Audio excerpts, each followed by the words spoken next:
Hello and good evening. Thank you for joining us today. We are about to get this program started, and we're excited that you could be here tonight. You are participating in the St. Ed's to Stassney working group as part of Project Connect, and there are a bunch of us here tonight who would like to walk you through the plans that we've seen since the 15% design last summer. Now, some of you may be wondering, what's a St. Ed Stassney working group, or how are the working groups different than the community design workshops that you're used to? Well, working groups are really meant to be more of a community feedback forum focused on a geographic area. And at one point we were meeting in person, and we do hope to bring these back in person. But for now, we're hosting these online as a small focus group in comparison to the citywide forums that take place, because you're going to know you're a part of town better than other people will. Tonight, we're going to have a special format for you. And the main thing to keep in mind is that there will be a presentation at the front end. Then we will open up to questions, and we'll go into more details in one moment. But first, I just wanted to point out some housekeeping items. All of you are currently in silent mode. Chat is not really open for everybody. You can talk to the meeting host if you're having a technical issue, but you can ask questions in the Q&A feature, which is available at the bottom of the screen. You can click on Q&A and ask questions, and we'll work to answer those live. In addition, if you need Spanish translation, you can go to the bottom of your screen and click on interpretation and choose the Spanish channel and hear this presentation live. Also, you can click on live transcript and see closed captioning of this meeting live. And now I'd like to turn it over to my colleague Jamila to go over that content in Spanish before we get going. Hola, si participa en español, debería estar escuchando traducciones al español en vivo en este momento. O si desea escuchar esta reunión en español, haga clic en el botón Interpretación en la parte inferior de la pantalla y seleccione la opción en español. Para participar en la sesión de grupo en español, por favor, agrega las letras ESP en la parte delantera de su nombre en Zoom. Thank you. So tonight we're going to conduct this presentation in two parts to save us some time. The first part of the discussion will focus on the southern leg of this area, so Stassney Station to Ben White, and then we'll open up for Q&A, and we'll even open up mics for those of you who would like to participate. And then after that, we will move on to the area that is north of Ben White up to the St. Ed's station. And I'd like to make sure to introduce some of the people who are in the background this evening who will be working on this with you. My name is Lonnie Stern. I'm the Business and Community Partnerships Manager for the Austin Transit Partnership. In addition, if all of you can turn on your cameras for a second and wave, that would be great. So I've got Jackie Nierenberg, who is the Director of Community Engagement and Involvement. She's flashing on and off screen. We've got Vikram Sinha, who is the manager of the Orange Line. We've got, let's see, Meg Merritt, who's here today with Movitas Mobility. Isis Hernandez, who's with AECOM and will be walking us through the engineering drawing. Jerry Smiley, also from AECOM, will be answering some questions about the engineering plans. And I think there's even Abby Tomlinson back there who helped us with public engagement. So if you received a door hanger this week, it's probably because Abby created it for you. Now, as we said, we're going to be conducting this in two parts. The important thing is we want to make sure to hear from all voices. So if we have spoken to you as a property owner, we may wind up choosing somebody who we haven't heard from first. Also, we'll be monitoring the Q&A and bringing that into the conversation live. So you may find that some of your questions get answered as we're moving along. But if they don't, we'll again encourage you to raise your hand and get recognized on screen. So now with that, let's take a look at the agenda. So we're going to start with a Project Connect overview just to make sure everyone's on the same page. Then, as promised, we'll walk through Stassney to Ben White. We'll do the design walkthrough on the engineering drawing and then open for questions for about 20 minutes or so. Then we'll slide over to Ben White to St. Ed Station, same treatment. We'll do the walkthrough first and Q&A after, and then we'll talk about next steps and adjourn. So with that, I would like to pass the mic over to my colleague Vikram, who is going to get us started with what is Project Connect. Vikram, take it away. Hi, good evening, everybody. Thank you, Lonnie. So I just wanted to start by talking about the need for transit in Austin. And this slide here illustrates for you the growth that we're projecting in Austin. We're seeing a doubling of the population from 2 million to 4 million. And all those new folks that are coming to Austin need a way to get around. Next slide, please. So here is the Austin Strategic Mobility Plan. And in 2019, the Austin City Council approved this plan, which aims to keep the number of cars constant while growing our population by an additional 2 million people. You'll see that as we go through the design drawings, this is where the policy rubber meets the road, so to speak. And we are designing this to a variety of modes, all street users. So this outlines a 2039 goal where 50% of the folks in Austin would be able to walk, bike, take transit, or any other type of mode other than just driving alone. That does include carpooling. Thank you. And then Project Connect program components. So Project Connect ballot initiative approved in November 2020. So this is a transit system expansion. We're building a new light rail system, 2 new lines, orange line and blue line, transit tunnel under downtown that makes everyone's trip faster, an expanded bus system with 4 new Metro Rapid routes, 9 new park and rides, and 11 pickup zones. And we are transitioning to a zero emissions fleet. We've already begun procurement on electric buses, and that's something that is currently in process. Next slide. So the value proposition of Project Connect, high capacity transit. Really the goal here is getting people through the roads, the existing road network, and it's how many people can we get through an intersection in a minute. So what you see on the left is 126 people moving through this roadway during each light cycle. 80 of those folks are in transit. On the right, you see 235 people on a road with transit-only lanes moving through this roadway during each light cycle, and that's 204 people getting moved through. So we're able to move more folks through with each light cycle. Next slide, please. We also want to stress that Project Connect reflects the community's values, opportunity and equity. Project Connect will create thousands of good local jobs and provide more access to healthcare, education, employment, entertainment, and essential services. It will also create and maintain more affordable places to live. It's designed to help us all move toward a future without limits. Environment and sustainability. There is a shared passion in our community for the environment. That's why a commitment to environment and sustainable practices are core to Project Connect, including a zero emission fleet. We will lean into the challenges to conserve and protect natural resource in the decision we make. Innovation technology. Technology and innovation inspire much of who we are as a region. Project Connect will embrace that spirit, making transportation smarter, more efficient, enjoyable, and easier to use. So those are really our values that we bring into this process. And in case folks aren't able to see it, Lonnie is encouraging folks to use the Q&A at the bottom of your screen so that we can answer your questions live. Next slide. So this is a conceptual image of how we're looking to rebuild the public realm with the light transit. Working from left to right, we have new sidewalks. We have a new bike lane. We have tree space. Then you have the existing cars on the roadway. And then you see the light rail in the middle.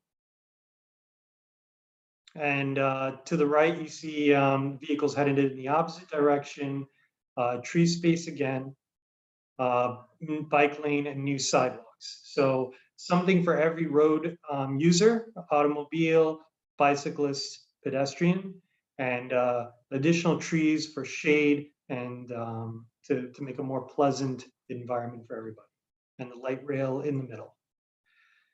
So how will your feedback be incorporated? Currently, we are in the process where we have entered into FTA project development, and we are currently working on our draft environmental impact statement, which leads to a draft 30% design and cost estimates. Over the summer, we plan to release our 30% design and cost estimate. And at the end of the summer, we're looking for the end of the environmental impact statement, or EIS, and begin a 30% design comment phase. All this leads to the FTA NEPA Record of Decision, or ROD, which we anticipate receiving in the winter of 2022. How does this meeting tie into all of this? Your feedback will be incorporated into the next step of the project. The draft environmental impact statement, draft 30% design and cost estimates. Just want to note that 15%, 30% is out of 100%. So 100% is the built, and 15% is 15% out of 100. Next slide. So this is the blue line and orange line system map that we see here. And also highlighted is the gold line, which will be currently a Metro Rapid line as planned to serve ACC Highland. Towards the left of your screen, you'll see 3 red circles, and those are the areas of focus today. Those are Stassney, South Congress Transit Center, and St. Ed's. Next slide. And then we just wanted to acknowledge another notable project in this segment, Congress Stassney intersection safety improvements. These are being done by the City of Austin. So the City of Austin is planning improvements to the intersection of Stassney Lane and Congress Ave. This project is designed to reduce crashes for all roadway users, increase safety, and improve mobility and accessibility for those walking, riding bicycles, or taking transit. They are currently hosting an online virtual open house to get your feedback. We'll put the link in the chat if you're interested in finding out more about that project. The virtual open house held by the City of Austin's ATP department, is open through March 8th. And I'll hand it off to Jackie Nirenberg, Director of Community Engagement for ATP. Thanks, Vikram. So we're now going to transition to a walkthrough of the segment between St. Edward Station and Stassney. And this is a zoomed in map of the area that will be helpful in orienting the discussion tonight. You can see Stassney, the southernmost segment of this phase of the project, is on our left, and north is to the right. Next slide, please. So as we go through our discussion tonight, it would be helpful to give you a little bit of an orientation on how to interpret what you're seeing on the screen when we show the design plans. And just wanted to show you what a schematic will look like. The legend on the right will identify all the different components of the complete street that Vikram was just referring to. So the sidewalk is the orange line with the gray in the middle. We've got the same gray in the middle, but with a purple line for the bike lane, excuse me. The traffic lane is blue with a perforated line on the bottom. And then it's really hard to see the white line, but Isis is going to walk us through it in detail, and you'll be able to see it during her part of the presentation. But that is the current existing right-of-way. And then the bright green is curb and gutter. The dark blue is southbound light rail tracks, and the red is the northbound light rail tracks. And just to remind you of the direction, the orientation of the direction, north is to the right, south to the left. And now I'm going to hand it off to Isis and Lonnie, who are going to walk us through the proposed design updates, starting with the Stassney station.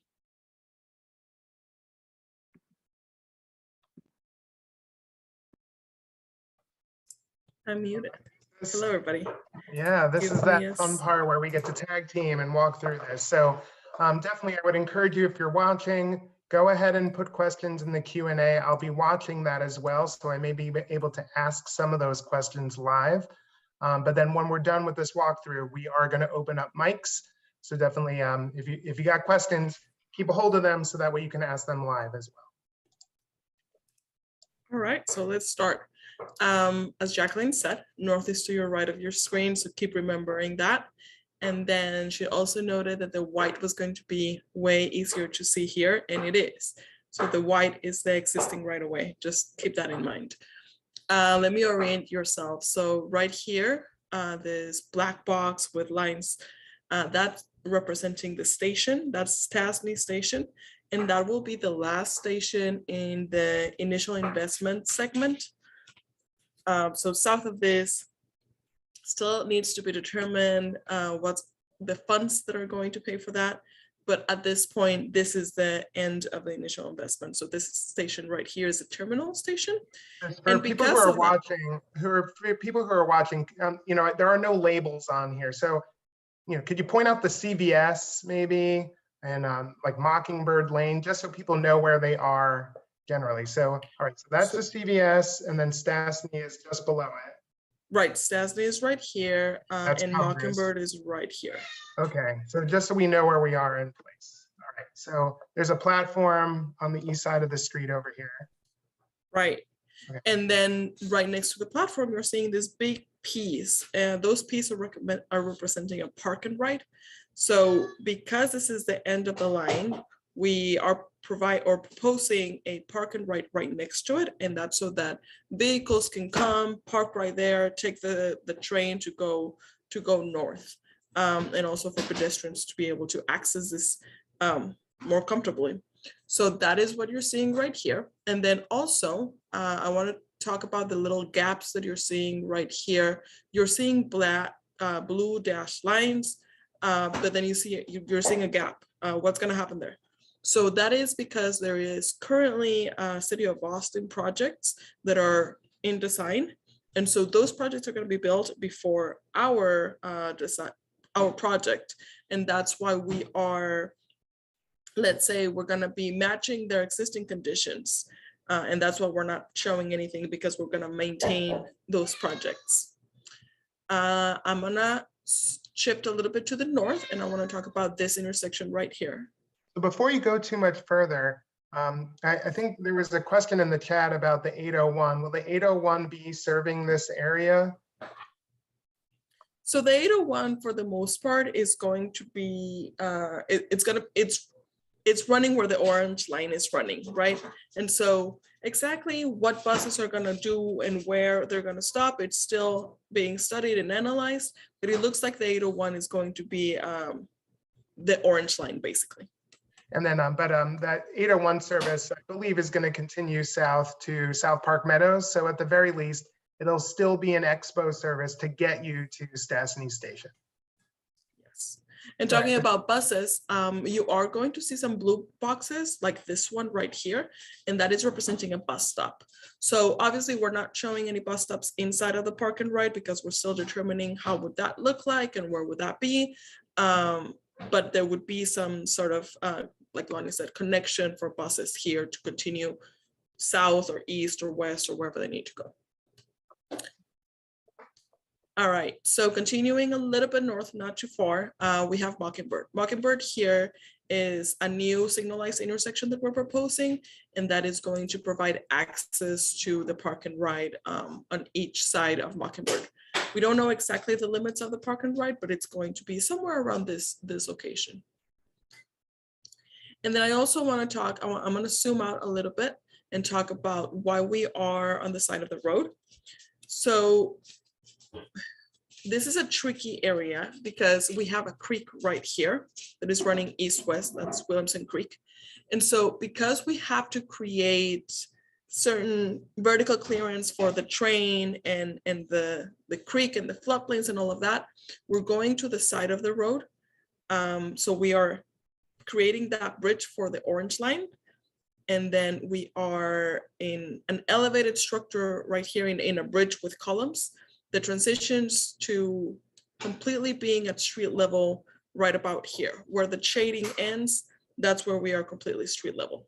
Okay, so you're going to be on a bridge that's separate from Congress, so not running in the middle of the street in this area. And you have to be up because Williamson Creek floods, basically. Yes, and we don't want to be running the train through the water. All right. And then I also want to talk about these blue boxes, bigger boxes that you are going to be seeing throughout the walkthrough. These are power substations, and they're basically like a utility area that the trains need to run. And then we have the locations of those power stations or utility areas. Those are set we need them a certain distance of each other. And so we are showing them throughout the alignment, and that's what that's representing. Okay. So I'm seeing some questions before we move away here about the Ps. So, we talked about a park and ride facility, and there's some questions in the chat about whether there could be more than, if it could be a multi-level park for park and ride. Have any decisions been made at this time? No decisions yet on exactly how the park and ride is going to look like. Yes, it could be many different things that are still being evaluated right now. So those are good ideas. Okay, thanks for that. All right, so let's continue a little bit to the north. You're seeing a lot of changes here, so we're going slow, but we're gonna hopefully not go this slow everywhere else.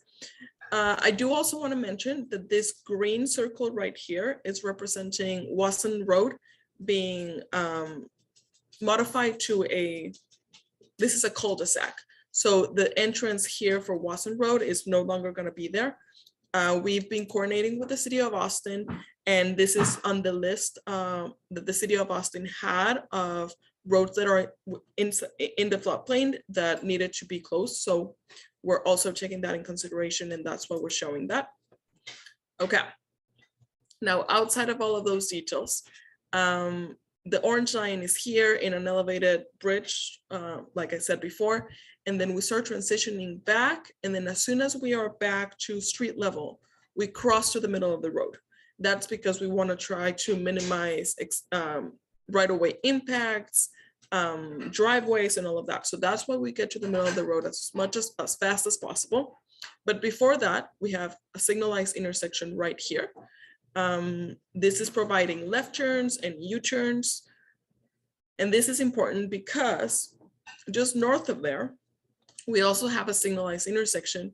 But as you can see, we are going to have a train in the middle of the road. And because we have a train, there's going to be some sort of barrier that is going to prevent vehicles from turning left just wherever they want. So right now you can turn left wherever you want, you can turn left, there's no problem. In the future, that's no longer going to be the case. And so the left turns and the pedestrian crossings are only going to be happening at signalized intersections. And so that's why we're providing a signalized intersection here and here to provide U-turns and left turns. There are some currently ESIS. Do you know which one that is right there? I'm sorry? Do you know which street that is right there that you're showing the U-turn? They're not streets, they're driveways. Okay. So there's a building that is, or a development that is coming in here that has some driveways, and we have existing driveways off of there.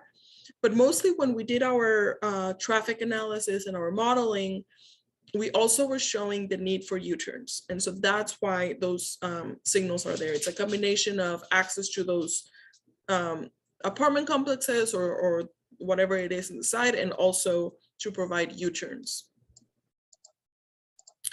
As I continue to go north, I get to Sheridan. Sheridan is a signalized intersection right now and is continuing to be one. And at this point, the train is still in a street level. You see that we have dedicated left turns on both sides of the intersection. And just north of Sheridan, you're gonna see that it changes. It goes from street level to, there's another shade there, it's blue. The blue shading is representing the transition between the street level to the bridge, because we have another bridge over here. And so if you see these red lines, those red lines are representing that there's going to be some sort of wall there to transition between the street and the bridge. The look and the specifics of those walls is still being determined. We're still studying that. But we know that there's going to be there. About this section here between Sheridan and St. Elmo. Can you talk a little bit about what turns you can make on St. Elmo? For example, let's say I'm heading west on St. Elmo and I want to go south on Congress. How would I do that in the future? Of course.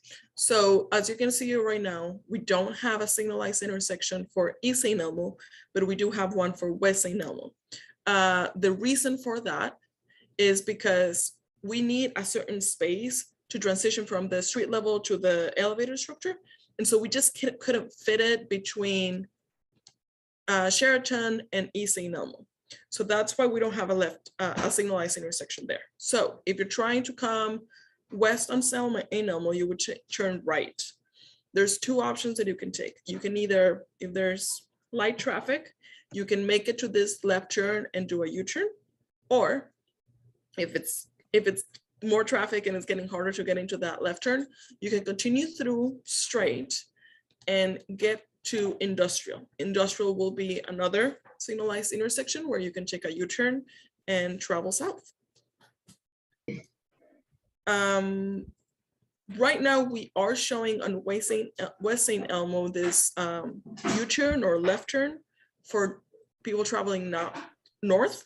For people traveling south, we're not showing it yet because we're still investigating if we can show it and what would the impacts be if we do add it. So that's still being analyzed.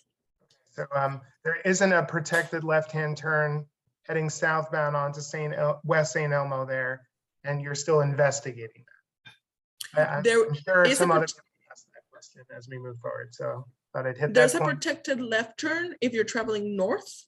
Yes. If you're traveling south, currently we're not showing one, but we are investigating if we could add it. Okay. That's great. This is one of those examples that it's written in clay, not stone. So thanks. Correct.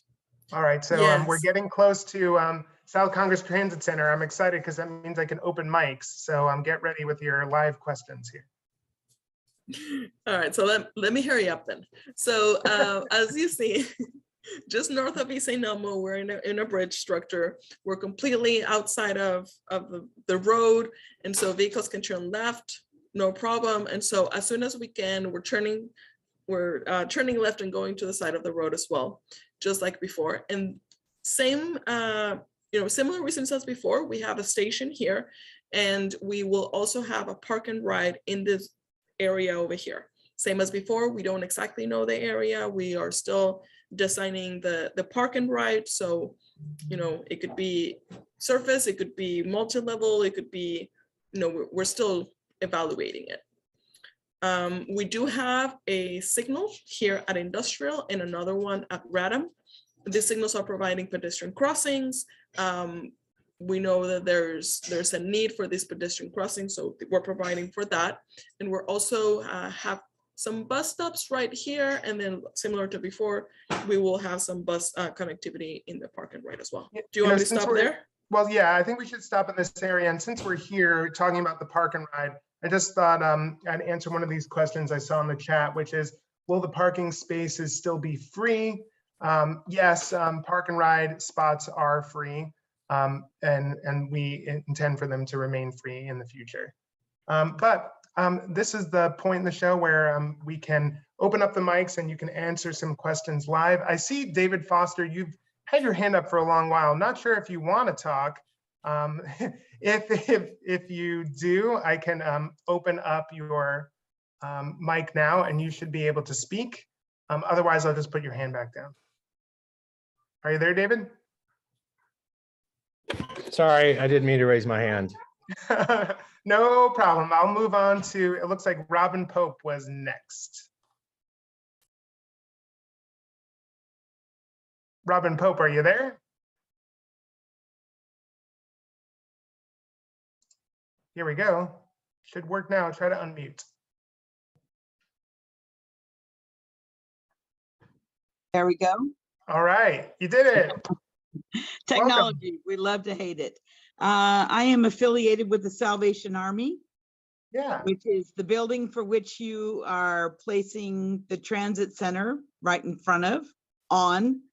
And we're very concerned about that, those of us that are at the Army, because this is our primary location here in Austin.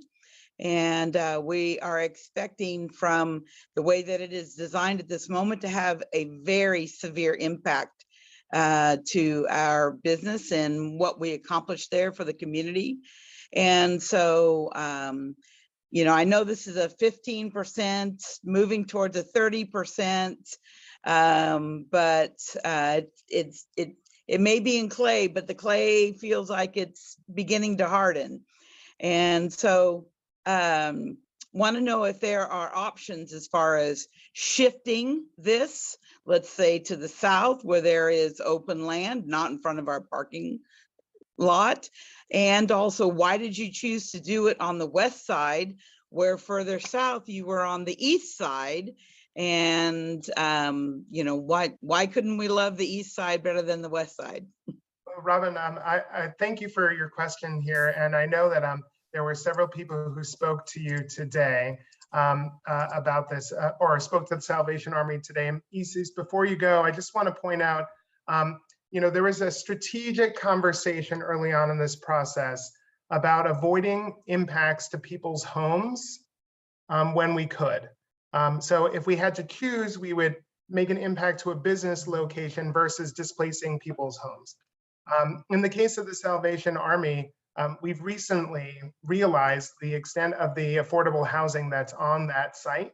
And so we're taking that into consideration and looking at various opportunities in that area. And in fact, Isis can talk a little bit more about it, but we are sensitive to that issue. And that's why we're not showing the finalized location of the park and ride or of the bus corrals in this area. But we know that we do need the elevated platform somewhere near where we're showing, partly because of the existing bus connections that are in this area. But Isis, I'm not sure if you have any more that you wanted to add in about that specific location. Yes, I think it's a great question. Why east, why west, what's guiding these decisions? So in this scenario, and I stopped right before I started discussing that, but now I can. So for this station, as you can see, we are in the west and we are in a bridge. So does that mean that we are redoing this bridge, or what's happening? At this point, the reason why we are in the west, it's a combination of many things. It's the connectivity to the park and ride and all of that, but it's also because we're proposing to not touch the bridge, the existing bridge on Ben White. There's a lot of traffic going through there. It's a very busy intersection on both sides and throughout. And so our analysis for traffic showed that it was very important to not add another thing to that, to those movements, let's say. And so that's why we're proposing the orange line to be even higher than the road, right? And so if we are higher, there's a way that we can avoid reconstructing the bridge by placing our columns in the gap where we, you know, there's right now an existing gap right there. And so we're placing our columns right there. And so because of the combination of different things, the analysis that we did for the bridge, that's why we determined to go to the west instead of to the east. I hope that answered your question. Yeah, that's really helpful there. And actually, while we're there, we might as well ask, I know anybody who lives in this area has to walk across Ben White finds it uncomfortable. Are there going to be any bike or ped improvements on that bridge itself? Yes, so currently I think that there's been some modifications recently. So what we're doing is we are showing existing pedestrian and meaning sidewalk and bicycle lane, but we are putting the bicycle lane at the same level as the sidewalk. So it's gonna be not street level, but it's gonna be behind the curb. So kind of a raised bikeway, a little bit elevated. That'll be just up to sidewalk level would be nice. We've got a lot of questions in the queue, so I want to take some of those. Let's start with Miguel Garza. I'm going to, you should be able to answer this question. Here we go. Miguel, are you there? Yeah, can you hear me? Yes, you're Yes. on. All right, thank you. Isis or Mr. Hernandez, do you mind putting the plans back on the screen? Of course, any particular area you want me to show? Yeah, so I'm one of the residents located at 4361 South Congress Avenue, otherwise known as the public condos. Obviously, you guys are trying to install some sort of, I guess, platform or station for people to offload and load onto the train in that area. That's going to affect people coming into the West St. Elmo Congress gate. And for me personally, I drive in through this gate every day. I take it north, I take it south, I take it west. So putting this particular station right there in front of the West St. Elmo area is going to severely affect me and all the other residents located in this particular area of the public condominiums. So my question to you is, obviously, I know that you have to factor in everybody that's benefiting from this and, you know, try to take into consideration those that are going to be negatively impacted by it. But is there a way that you all could modify the plan to propose a plan to the city to where if you're going south on South Congress, that you could take a left at that West St. Elmo street to go into the public condominiums? Like, for example, can you drive across the rail in that particular area where there's, you know, no activity going on for a period of time? Or can it be elevated in some fashion? Can you kind of tell us about that? So please clarify, I'm not super familiar with the names of the condos. Is this the condos that you're referring to? Yeah, I'm gonna jump in for Miguel there. He is talking about the public lofts, which is right there. It's there's one garage that you can enter on that side, and there's another garage you could enter on the south side of the building on the East St. Elmo side. Yes, and so he's asking about, you know, whether we can make that left-hand turn on Congress Avenue, and it sounded like you were still considering whether a southbound left-hand turn lane is possible. Right. So if you're trying to access this parking, then we are evaluating the southbound left turn. It's not right now drawn in. We're still investigating what the impacts would be, but we are evaluating it. If you're talking about crossing here. No, ma'am. I'm referring to the northern one, that one Okay. that you're referring to, yes. Okay. And Yeah, we're evaluating it. And I appreciate your help on that, Lonnie, with the clarification. I know you're more familiar with these plans than I am. Well, so for now, it sounded like the answer is that they're still reviewing this.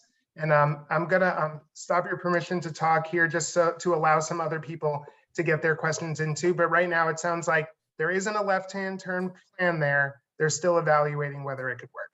So I'm gonna move to Jason Cole. If you're there, you can be on the air. Yeah, I have a couple questions about how the South Congress Transit Center is going to look. You know, with the new rail station, I know that that's going to attempt to replace some of the bus services that go through that area, and particularly the 801. But a lot of those other bus connections are still going to be important. Is there any plan to move that closer to the rail station? I know that for a lot of people, myself included, the quality of those transfers really is going to affect ridership. You know, if you've got to walk, that's like a quarter mile down Radham there to get from the rail line to the bus stop, that's going to make it more difficult for people to want to do that. And the closer the bus stop is there for those transfers, it'll make everything a lot cleaner. Isis, did you want to go into that, or did you want me to try to address Go for that? it, Lenny. We hear what you're saying. Certainly the orange line is meant to replace the 801 service, and we'll still have some underlying Route 1 service that's there because it serves different parts of the city than the 801 and the orange line will. In addition, you've got the 310 and the 315 that meet there, and who knows what other additional east-west service might be there in the future. So we are very well aware that we want to get the bus corral closer to that platform. But you've also heard that we're looking at the Enterprise site there, you're looking at the Salvation Army site there, you're looking at the Fox Service site there, and not everybody's site is available at this time. So we're still evaluating where the exact park and ride and bus corrals will be, but we agree with you that it needs to be as seamless a transfer as possible. Okay, Lonnie, we do have a, oh, go ahead, Jason, finish your thought. Oh, I was just going to say, regarding, I know that a lot of the land issue is difficult, but comparing the park and ride to the bus station, I think it's more important that the bus service be closer to the light rail station than it is that the park and ride be close to the light rail station, just because there's so many more people that are hopefully going to switch over to more transit usage and hopefully decreased car usage. So, well, thanks for that comment. We'll definitely keep it in the notes, and we're looking forward to showing you more this summer when we release the 30% designs. This is sort of the in-between phase. So let's see, Meg, you had something to add there? I was just gonna mention to you that we do have a lot of questions we could probably answer all together. Well, if you want to turn on your camera, let's do this. Let's do a lightning round. What other questions have we got in the chat here? We've got a lot of questions about the intricacies of the St. Elmo intersection. So if we could maybe just review the proposed turn motions, and I think that would answer a lot of folks. You could also speak to, he says, at least at this point, what we know to be the entry and access points to different driveways that we see along there.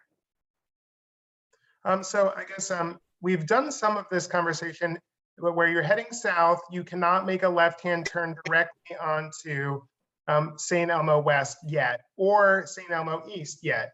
In order to do that, you would continue south down to Sheridan, which is just a little further to the left, and have a protected U-turn and head back up to St. Elmo.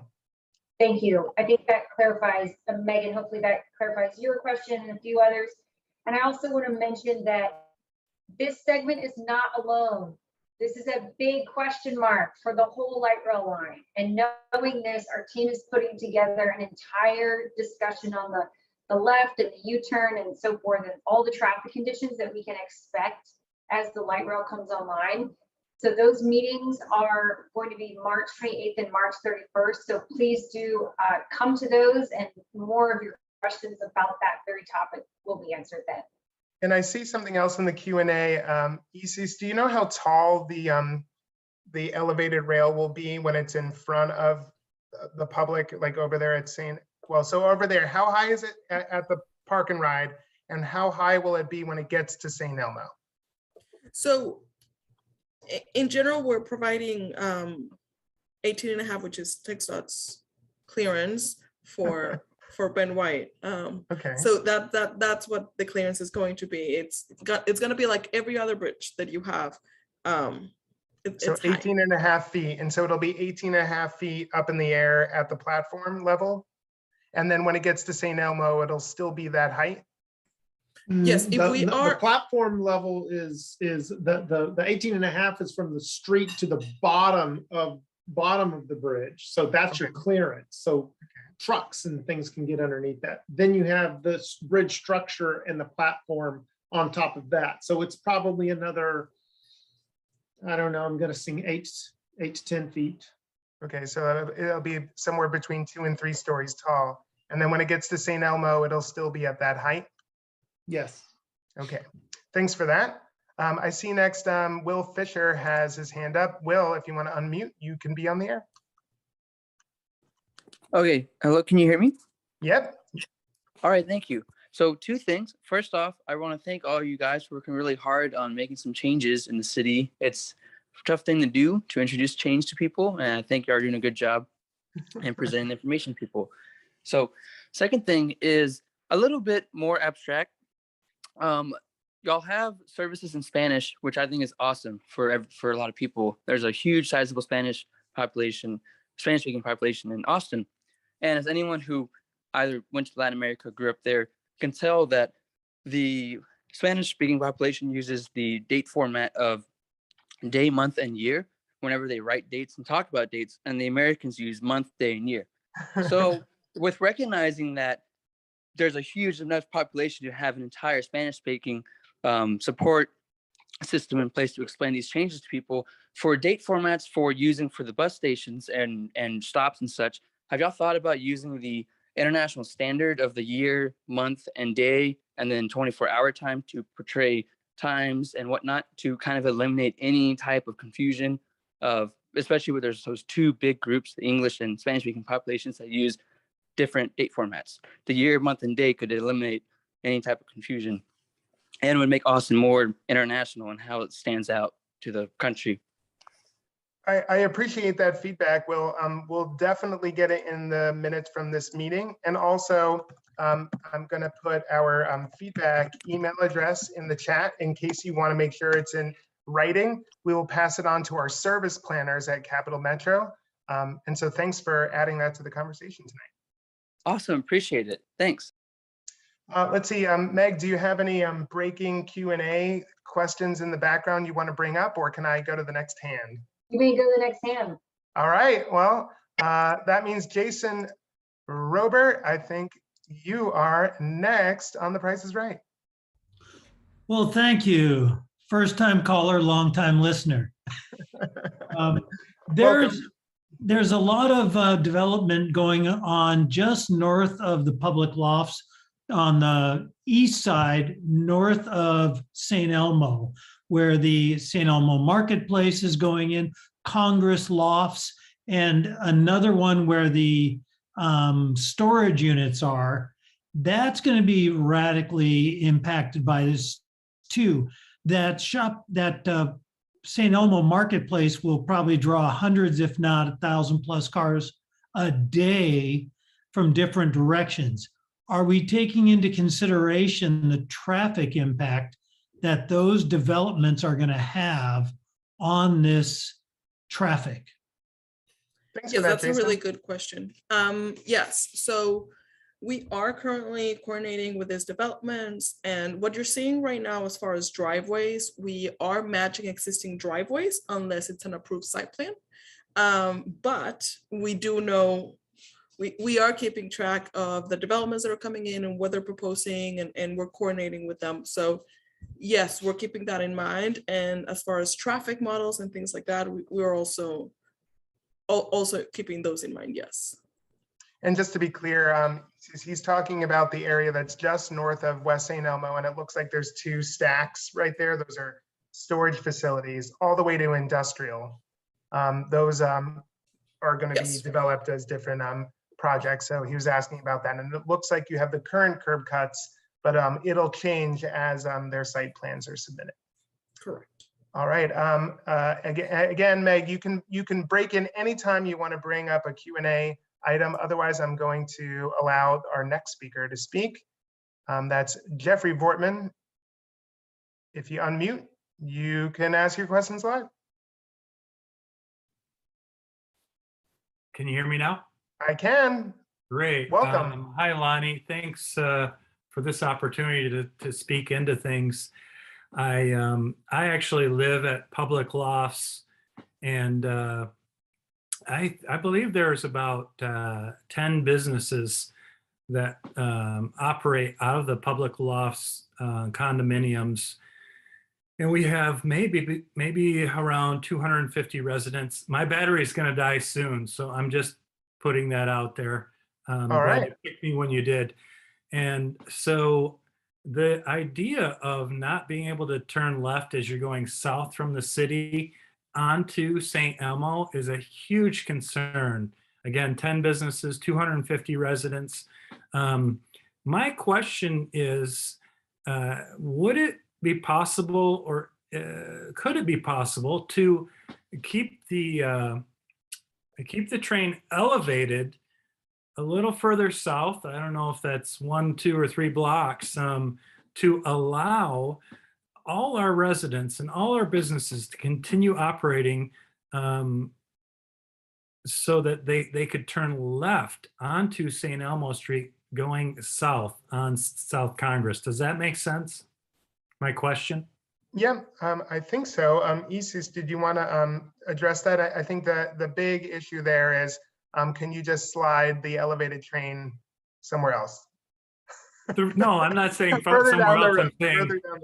further south so that it could be elevated to allow a turn south onto St. Elmo going east. Yeah, so it's, can it be cheated a little bit so that way you can still get to that St. Elmo East because of, there are businesses back there in the yard. It's a growing concern back there.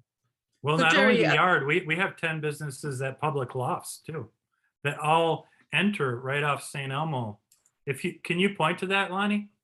That area where our Yeah, entry so- is? Yeah. Yeah, so right there is the East St. Elmo, Yeah. and that's an entry to the building on that side. In fact, more residents are there. And then the West St. Elmo is the one on the street itself, and that's where the business entry is. But to Mr. Vortman's point, the clients that would come to the building are entering it on the East St. Elmo side. So I want to clarify something real fast, and then I'm going to ask Jerry to answer the question. So unfortunately, we can't just shift it a little bit to the south because that has impacts to other signals down the road. And so it can't just be a little bit, and I'll let Jerry speak why we didn't evaluate shifting it 3-4 blocks more.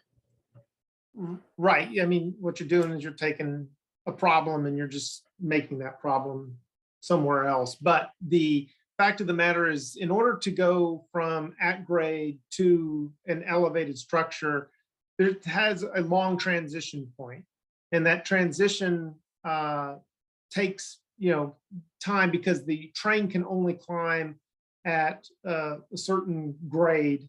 It's not like it's a car that can take like a 10% grade. So your max grade that we like to have for light rail vehicles is about 6%. And using that, it creates that long transition period. So that's why it's located where it is. We've looked at several different options, and this is the one that we have settled on at this time. Okay, thanks, Jerry. We got about 5 more minutes in this section, so I wanted to try to get through some of these questions if we can. I see next is Lindsay O'Leary. If you want to unmute, you could be on live. Hi, thank you so much. As many of the callers and listeners have said, really appreciate y'all taking the time to collect public comment. I just wanted to reiterate a couple of things about the plan that I'm seeing this far. And again, I know we're not even in 30% design yet. Signal timing, I think, is a real big concern. Earlier in the beginning, we talked about a new project over at South Congress and Stassney, Mockingbird and Stassney, and I did make a comment in the chat about a potential signal coming up at Ramble and Congress. Yes. So thank you for that. But all along the way, it looks like there's going to be a number of signals added. And so just hope that you're doing a traffic study and we can coordinate on signal timing to improve the flow of the vehicular traffic that will still remain on this road. And really, that's it. I think all of the other callers have answered my questions since I've raised my hand. So thank you very much for your time. Well, thanks, Lindsay. And I have to say, as somebody who lives down in this area, I'm personally looking forward to some of these new crossings instead of watching people jaywalk during rush hour. It's very upsetting. Let's see, Claire Sloan, you're on if you unmute. Hi. Yeah, so like everybody, thank you. And also like everybody, I live at the Public Lofts condominiums. I want to point out that Miguel and Blaine did a great job of talking about the Congress side access to the complex, but I'm really concerned about the East St. Elmo access to, being able to turn left onto St. Elmo from Congress and then turning left from there onto to go even further south on Congress. There's so much development happening in our neighborhood right now. So many, condominium, like high density residences and businesses, and 125 units in our own complex that have to access their parking spaces from the from the St. Elmo side that are going to be impacted by this. It's going to be thousands of people a day. And I understand the concerns about, shifting it a little bit south is going to impact a different set of people, because you have 6% grade is going to take a certain amount of space. But the Congress and St. Elmo intersection is a huge, major, heavily trafficked intersection that's going to be even bigger, going forward. And so I just wanted to recall your attention to the number of people who will be impacted by having that that left turn access blocked there.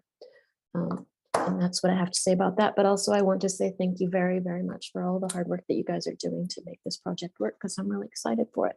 Thanks. Well, thank you for being here. And thank you also for letting us know what you think. Again, we are registering all of this feedback, whether it's coming in through Q&A or live.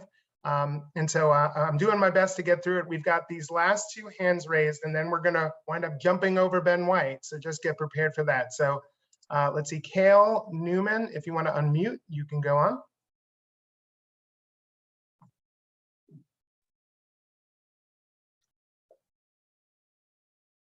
There you are. I see you're unmuted. Did you want to say hello?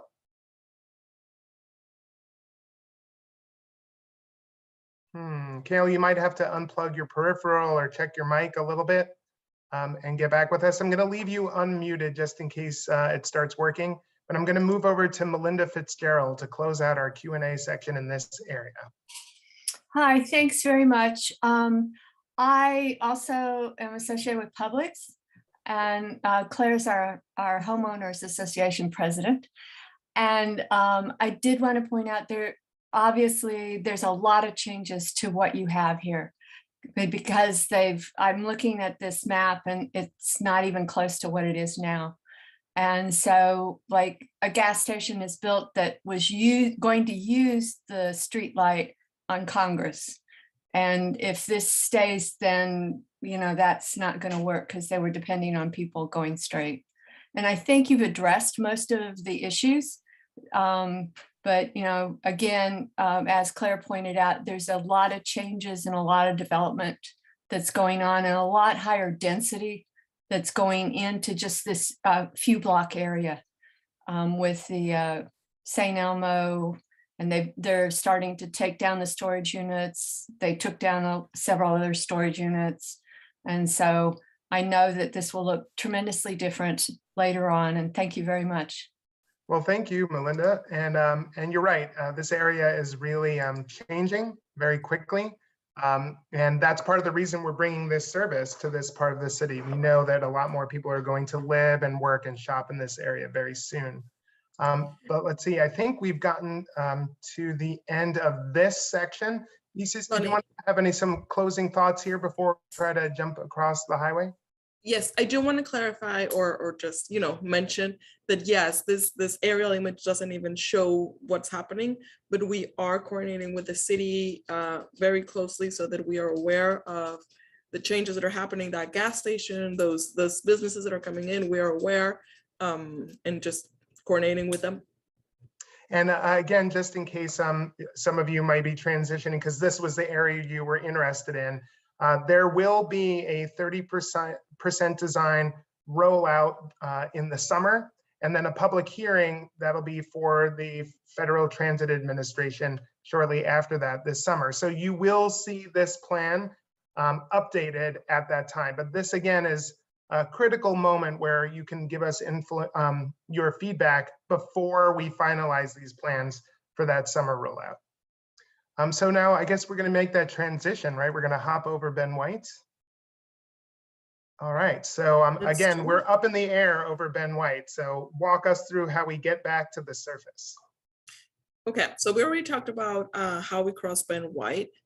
And we are on the other side now. We're still in a column bridge on the side of the road. And similar like before, we're crossing to the middle as fast as we can to minimize right-of-way impacts. And so we get to the middle of the road, just north of Krebs.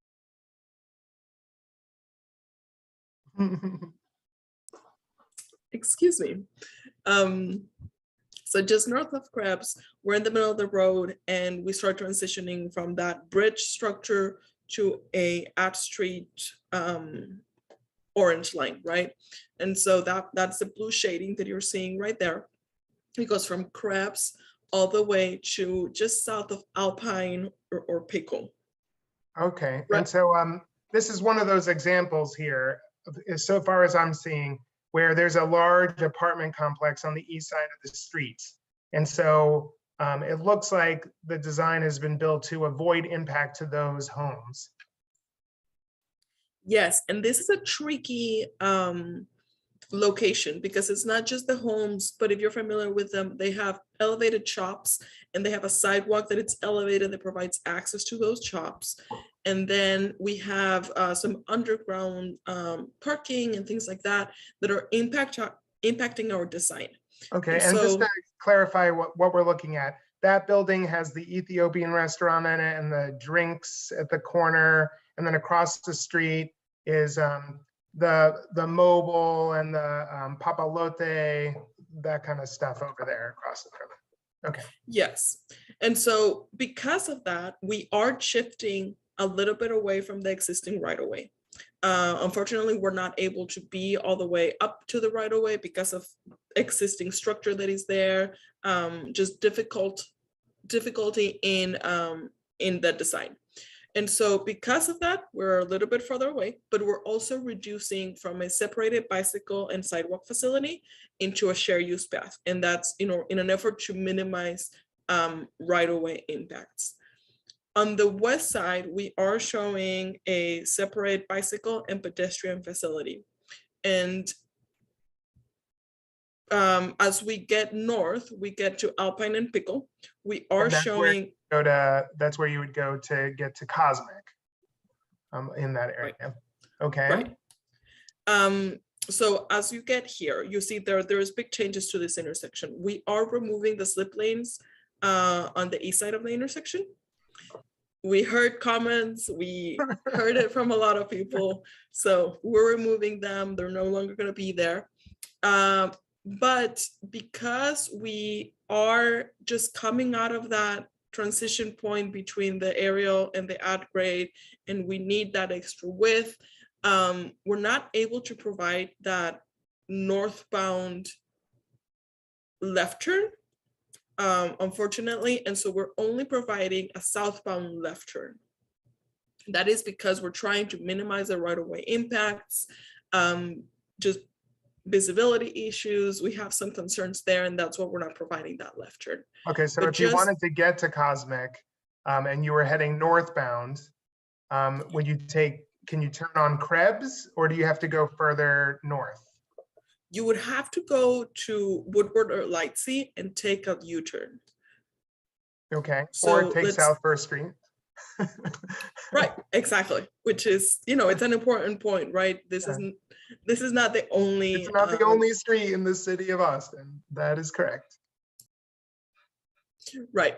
So as we cross Alpine and Pickle intersection, we go back into separate bicycle and pedestrian facilities. And we continue that way all the way to Woodward and Lightsey. You see over here that we are transitioning back to the east little by little until we get to Woodward and Lightsey, where we are at the existing right-of-way. There's some grade differences here on the east side, and that's why you're seeing this retaining wall, similar to what it is there existing. Then we continue north, and just north of Woodward and Lightsey, you're seeing another station. So this is the third station that we see. This is a center platform, meaning that trains going north are going to stop here, and trains going south are going to stop at the same location. This station is going to be accessible for pedestrians through Woodward and Lightsey, but will also be accessible through Havana Street. So we are proposing island there in the middle of the street at that intersection, so you can walk up the middle of the street. All right, and just to clarify, this is the first station north of Ben White, right? Like it hit the ground, but there wasn't a platform there. This is the first platform. Correct, yes. And so, yes, you're gonna have to walk a little bit longer, but you're gonna get a signal at Havana. And I know that that's important for the people that are trying to access on the west. On this location, we could accommodate that. So that's why we're showing that signal there. There's right now an existing pedestrian crossing that we are proposing to shift it all the way to Havana. And that's because if we leave this pedestrian crossing right here, we couldn't signalize Havana Street for vehicles, and so that's because of the proximity. And so we are combining both the pedestrian crossing and the vehicles, and that's what we're proposing Havana. All right, Havana so will have. you go back again. You can still heading southbound. You can still make a left-hand turn to get there onto Lightsey. So you can still do that, and you can still make a left-hand turn heading northbound into the neighborhood as well. Okay, and Yes, then the you can same at turn- Havana. Right. You've got the left-hand turn. Okay, Yes, great. so you can either go Lightsey or you can go to Havana and access there. We're also proposing a signalized intersection here to provide access for University Drive. You know it by now. You can't turn left just anywhere. You need a signal, and so that's why we're providing this access here through University. And I think that's the end of this walkthrough. Okay, so that's really helpful. So again, we've only covered this section from St. Ed's to Stassney. There are other stations for Old Torf, South Congress, and Auditorium Shores that will be covered in another working group, the SoCo working group. But I do know that there's some Q&A going on furiously in the background. We've answered already 45 questions in the Q&A. So I don't know if you've used the Q&A tonight, but if you take a look at it, you can see everything that has been answered there. I'm not sure, Meg, if you have anyone that you want to highlight at all before we start to take questions live. Yeah, go for it, Meg. Yeah, I was just going to say, we haven't gotten too many questions about this section. So we saw some latent questions coming in from the last section, but I did want to take this opportunity to point out that as we're going through this, you may a lot of questions in general about property impacts and so forth. And it's important to note that we have notified every property owner for whom we perceive there to be an impact. But if they haven't opened their mail or things like that, this is also an opportunity, a sort of redundancy, if you will, that if you see a property for whom you might know the owner or so forth, please do let us know and make sure that we're in touch. We're trying to make sure that we're filling every opportunity to reach out to folks and have discussions with them and give everyone an opportunity to comment. We also did have a question come in about someone who missed the overpass. If you could just talk a little bit, Isis, about in the overpass, as we're transitioning down to this, talk a little bit about the pedestrian and bike environment. Yes, so I see that the question is, is there going to be a separate bridge? What's happening? So if you're walking on Congress, you're walking street level, you will continue to do so through the bridge.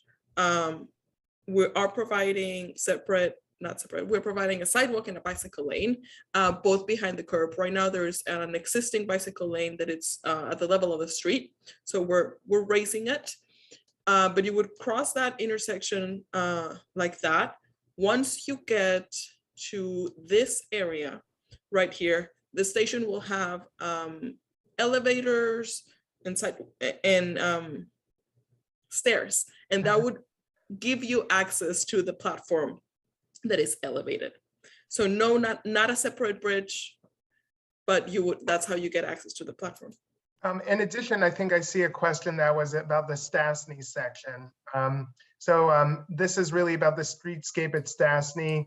Is there going to be some sort of overpass over Congress to access the Stassney station from the west side? And I think what you showed there was that there's going to be new signalized intersections at Mockingbird and at Ramble, both of which would give you access, right?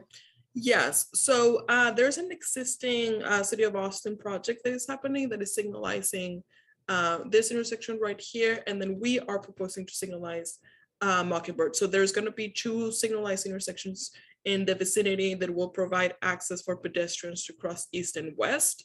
And then you would also be able to use Stassney as another location to cross east and west. And then there's going to be sidewalk improvements, obviously, on the east curb to provide access for pedestrians and cyclists to the station. Let's see, and I would encourage you, if you've got questions about the St. Ed's station, we'd want to hear from you as well. I see that I've got 2 hands up, and I was going to go ahead and allow Lyndon Henry to join into the conversation. Welcome, Lyndon. Just unmuted. Can you hear me? Yes, I can. Oh, great. Okay. Yeah, Lonnie, good to see you again. It's a great presentation. I'm going to get a chance to say that. I have really kind of like 2 different questions. And one goes back to just a basic question about the Stassney alignment. I'm sorry, the alignment, not Stassney, but the alignment at the South Congress Transit Center going northbound and approaching Ben White. I'm just curious.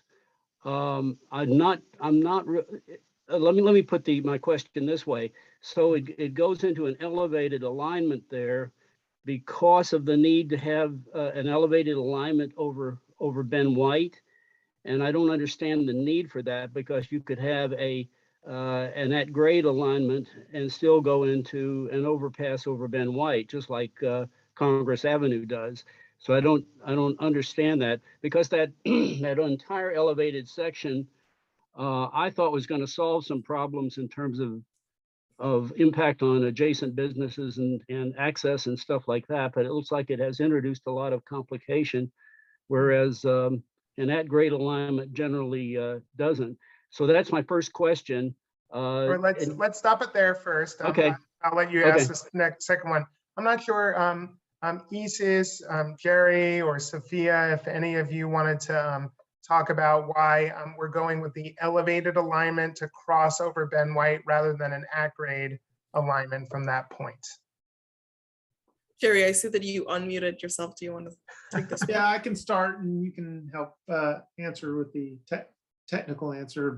But the real answer is safety issue. There are so much traffic in this area that the train would just further complicate that.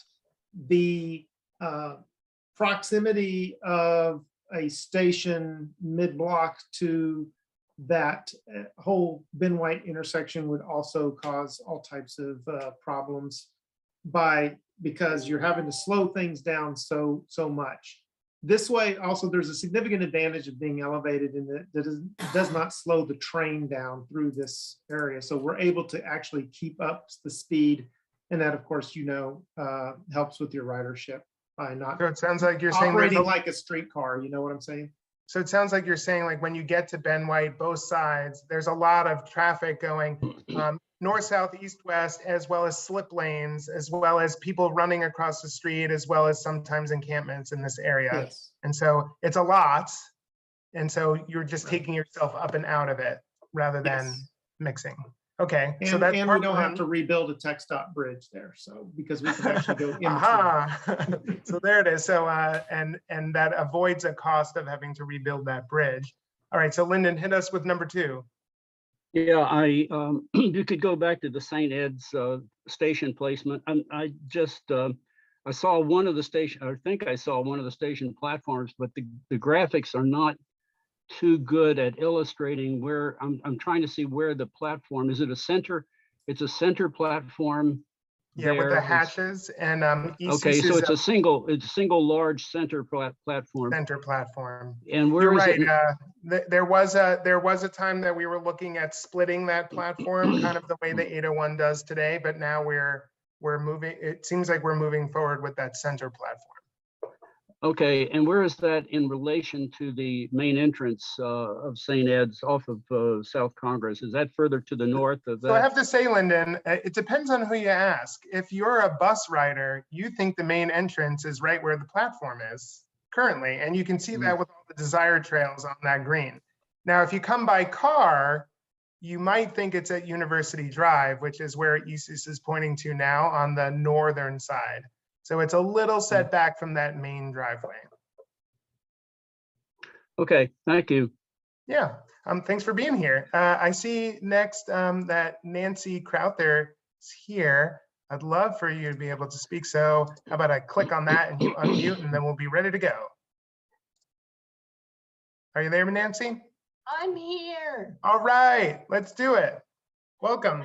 You made my hair raise on the back of my neck. In a good way? No. Oh, Nancy. Next time. But the elevators, we need to leave at the least. If we can try to avoid using them, let me tell you, in my world, what they are designed for destruction, urination, breaking, endangering people's lives who are stuck in them.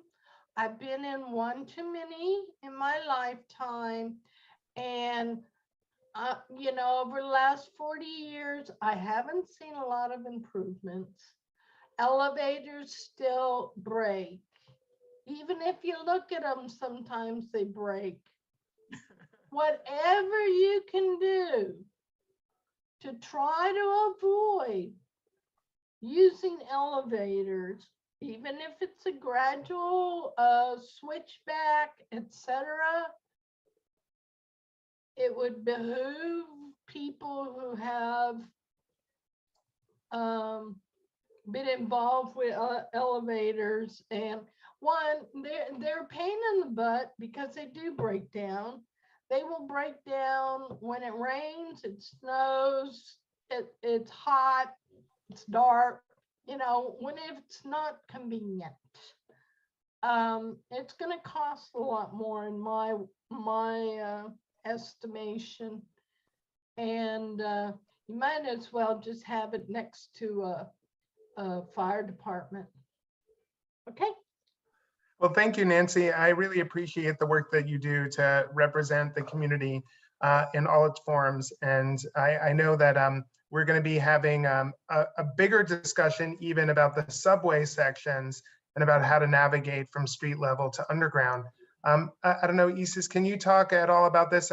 I'm sure that there's more than one elevator to handle, you know, if one's out, the other one might be working. Is there a ramp alternative in this location for the South Congress Transit Center station? Let me unmute myself first. We've had, we're currently having conversations and investigating that.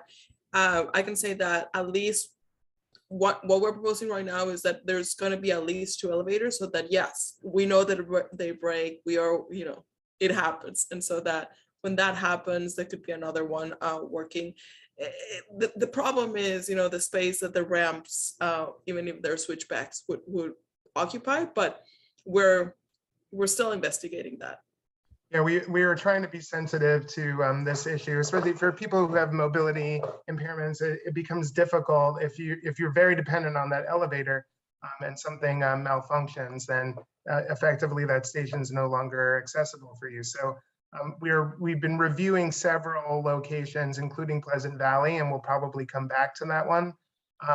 Crestview will be coming up sooner in April. And we'll be reviewing that, and then also looking again at the subway stations to talk about access and how to improve that experience. But there will be some locations in this system where we are dependent on elevators. So I don't want to overpromise, but I will tell you that we are sensitive to it and we've been hearing it. And I'm glad that you were here tonight to add to that.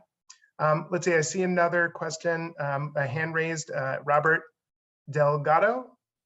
Are you there? Yes, I'm here. All right, welcome. Thanks for being here tonight. Thank you for the presentation. I got 2 questions. I'm concerned about the station platform, and I don't know what a single platform is. It's elevated, don't elevate it, I have no clue. Is it better to move that station closer to Sanet's? That's where the people will be going up. And right now you have an opportunity to adjust the station closer to Sanet's, to the entry of St. Edwards. I mean, I don't know what led you to make that station right there in front of the Frederick Street. It's kind of in the middle of nowhere, the station. I don't know what led you to make the determination that you had a platform right there in between Lightsey and Frederick. Can you move it out toward closer to St. Ed's? That where people will be going up and down and moving out and so on. I'm not sure if there's anybody on the line who wants to talk a little bit more about this communication that's been going on with St. Ed's about the specific location. I can only speak to my, my lived experience over there, and that a lot of the student housing is actually located on the Lightsey side of campus.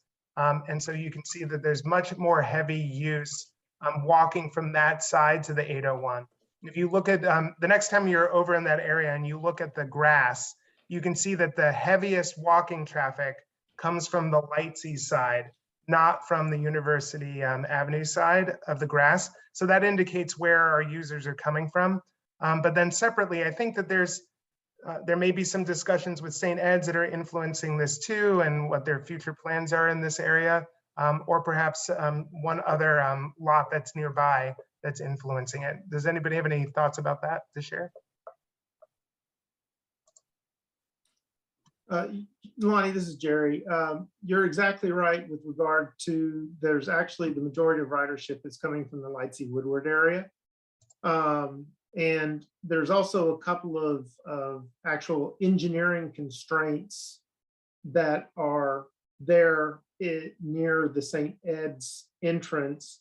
One is because St. Ed's is up on this big hill, there's a significant cross slope that goes across South Congress, and the businesses on the west side of South Congress are much lower than the St. Ed's, which is up on the hill. And we recognize that, geometrically, when you move that station down there, that's going to widen out the right of way. That's really going to adversely impact all those businesses on the west side there. The second reason is because we want to also maintain access to Havana.